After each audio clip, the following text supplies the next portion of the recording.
Hi, good morning, and it's already Tuesday and July 22nd, at kanina pa si Bimbim nagsasabing Sunday school na raw.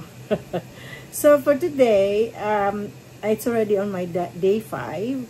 So gusto niyo mag-recap kung ano mo nangyari sa atin, ano?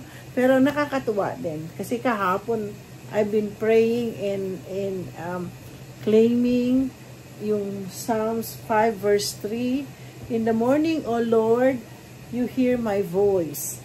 In the morning, I lay my requests before you and wait in expectation. Diba? So, yan, kanina umaga, yun din ang ginawa ko.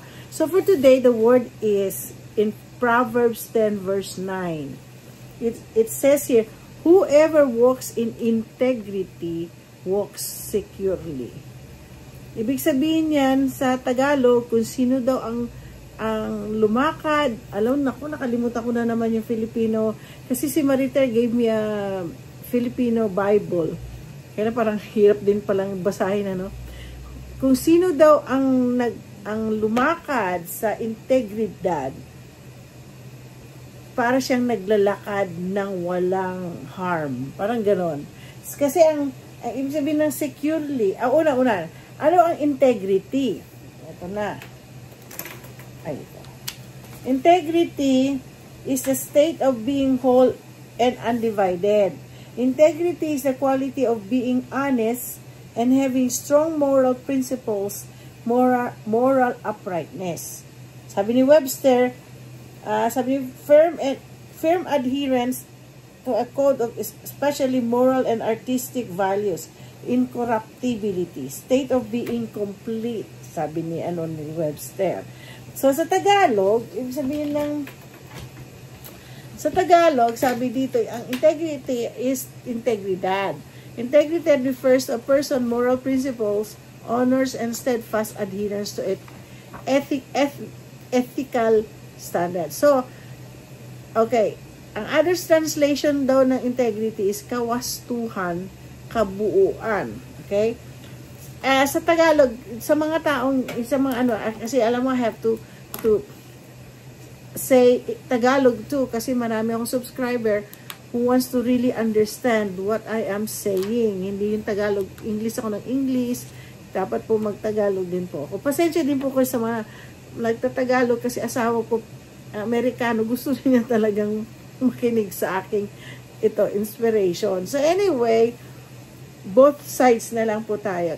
Ang integridad ay katangian ng pagiging tapat at pagpapakita ng pare-pareho at kompromisong pagsunod sa matibay na moral at ethical na mga prinsipyo at pagpapahalaga. Sa etika, ang integridad ay itinuturing na katapatan at pagiging totoo. O masigasig sa mga aksyon ng isang tao. Ang integridad ay maaring sumalungat sa hipokrisya or pagkukunwari. I think that's the opposite.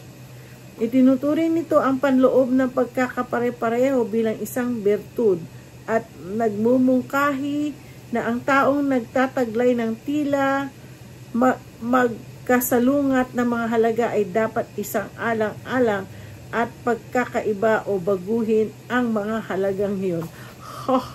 That is too much for me to read. So anyway, yan po ang ating words for today.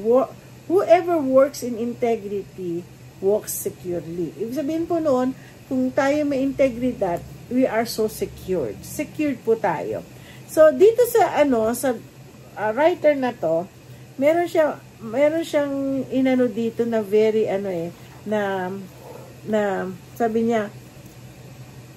sabi niya, she loves the integrity.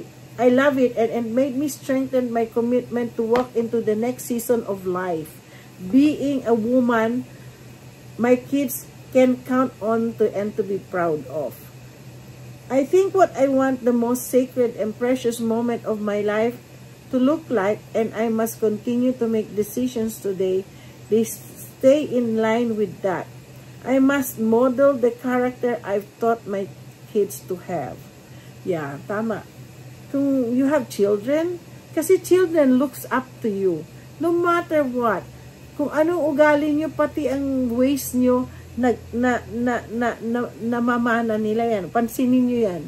Pansinin nyo. I'm sure I'll make mistakes. Well, we all do. But I can choose to make patterns of my lifeline up with God's truth by doing what the Bible instructs, prioritizing emotional health and being someone my people can trust. Yun, isa yun, you know, if you really have integrity, it's easy for you to trust this person. I want to sleep well at night, knowing I never traded my integrity for short-sighted pleasure.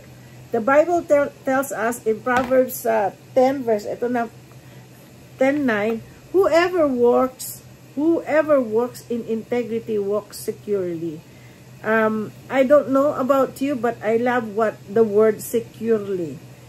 When you are in the middle of something hard or even trying to heal and move forward, the process is messy and uncertain.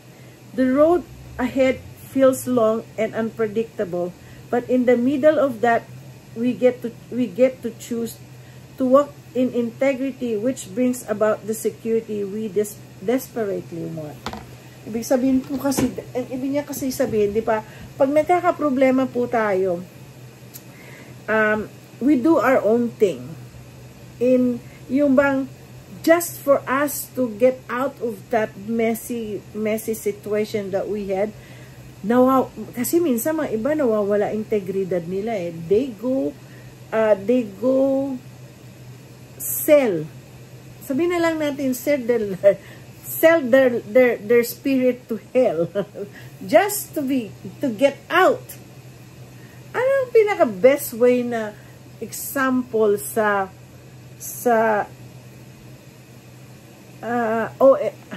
ano bang isang magandang example na nangyari sa akin na hindi ko pinagpalitan ang integrity ko. I just keep gaya ng marami po ako mga kamag-anak na gusto nila ako mag-asawa kahit hindi na po Kristiyano.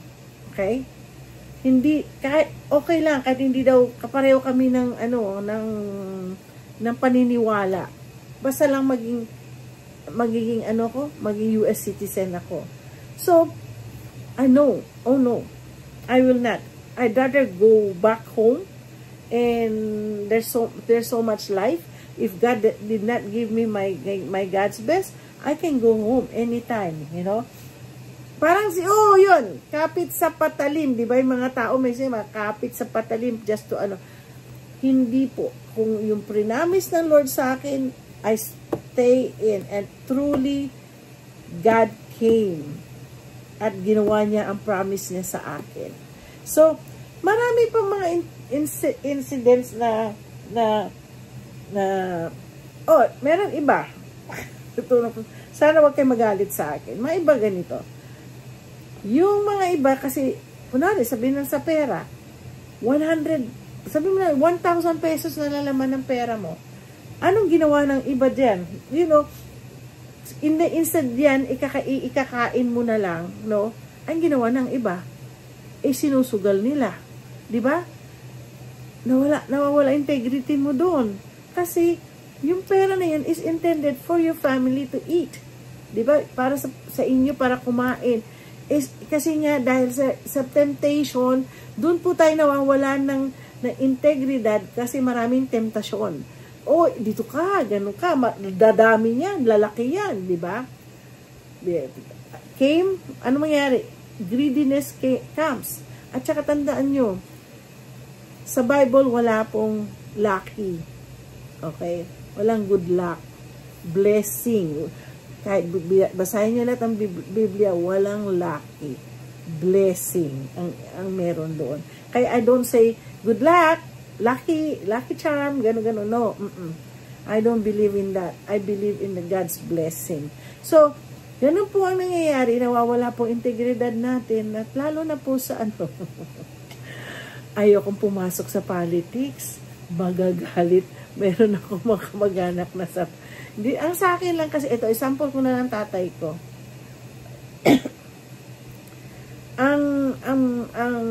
Alam niyo naman sa DPWH, ang number 1 corruption dyan, di ba?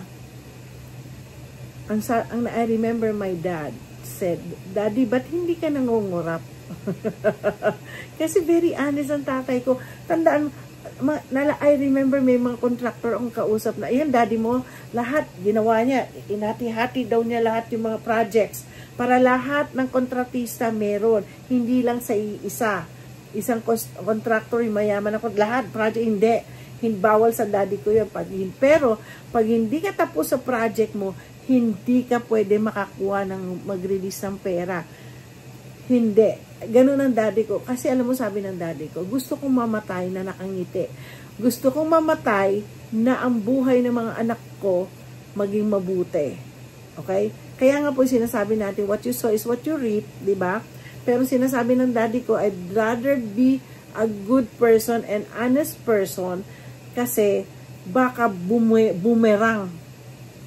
Hindi sa kanya, kundi sa mga anak niya, which is us. And glory to God, ang Panginoon talagang na yung ano man ang ginawa ng daddy ko. Kaya number 1 yan eh. Mga politician dyan nawawala integridad ng mga tao. Lahat na sabi mo honest. I'm telling you, yeah, anyway, ayokong pupunta dyan. So, sabi nga ng Proverbs 10:9, whoever works in integrity walks securely. And always remember that if we gone through a messy road or trials, always remember God is with us. Hindi siya nawawala. Natataon lang kasi pilit nyo talagang yung gusto nyong gawin dahil yun ang alam nyo. Pero hindi mo alam, marami pang ipapakita sa iyong Panginoon. Just sit down and wait. Sabi nga, pray, request, sabi, lay down your request before Him and wait expectantly. Totoo yan. Kaya nga ako, hindi na ako alam ko, expectantly babalik sa akin yung pera ko. So anyway, I hope you guys like mag-like and subscribe po kayo sa aking channel. And also, please, don't skip the ads. Kasi alam nyo, tumingin ako sa dun sa dashboard ko. 67% ng marami sa inyo nag-i-skip ng ads ko. Kasi, kaya ako kasi yung kapatid ko mismo, yung kapatid kong abogado, ang dami mong ads. Para siyang kayo niya manood kasi ang dami ko daw ads. Sabi ko, wag, panoorin mo. At dapat panoorin mo pati yung ads. So anyway, you guys, thank you very much sa inyo. And dun sa mga humingi ng prayer, nung nag-live ako kahapon, I've been praying for you guys. Nandito pa nga sa list ko. And also, pasensya na ako kayo pag hindi pa ako nagla-live. Gaya mamaya, kasi mag-harvest ako, tapos magluluto ako. So, pag ako yung may food vlog, hindi ako makapag-live dahil wala ako talagang time. So, anyway, salamat sa inyong lahat. Don't forget to like and subscribe. And always remember, God loves you. Babush!